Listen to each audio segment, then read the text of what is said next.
Hi అండి. ఈరోజు వేడి వేడి రైస్లోకి దోసకాయ పచ్చడి చేసుకుందామండి. ముందుగా క్లీన్ చేసి ఒక దోసకాయ తీసుకొని తొక్క తీసి కట్ చేసి లోపల గింజలు తీసి కట్ చేసి పక్కన పెట్టుకోవాలండి. ఇప్పుడు స్టవ్ ఆన్ చేసుకొని ప్యాన్ పెట్టి 2 స్పూన్స్ ఆయిల్ వేసి కొద్దిగా పల్లీలు వేసి ఫ్రై చేసుకోవాలి. లో ఫ్లేమ్లో ఫ్రై చేసుకోవాలండి.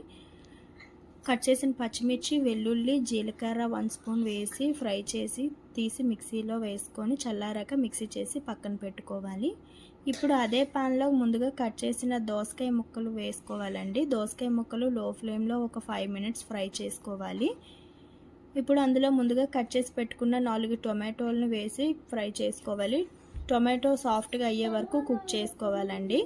ఇప్పుడు అందులో నిమ్మకాయ సైజ్ అంతా చింతపండు వేసుకోవాలి అండ్ 1 స్పూన్ సాల్ట్ వేసుకున్నాను. మీరు మీ టేస్ట్ చూసుకొని సాల్ట్ యాడ్ చేసుకోవాలి.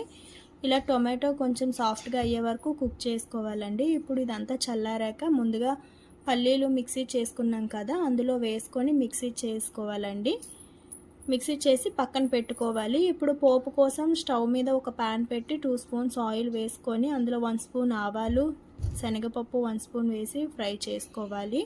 ఆవాలు చిటపటలాడే వరకు ఫ్రై చేసుకోవాలండి. ఇప్పుడు కట్ చేసిన ఎండుమిర్చి, కరివేపాకు వేసి పోపు ఫ్రై అయ్యాక పచ్చడిలో వేసుకోవాలండి. అంతేనండి, దోసకాయ పచ్చడి రెడీ అయిపోయింది. వేడి వేడి రైస్తో తింటే చాలా బాగుంటుంది.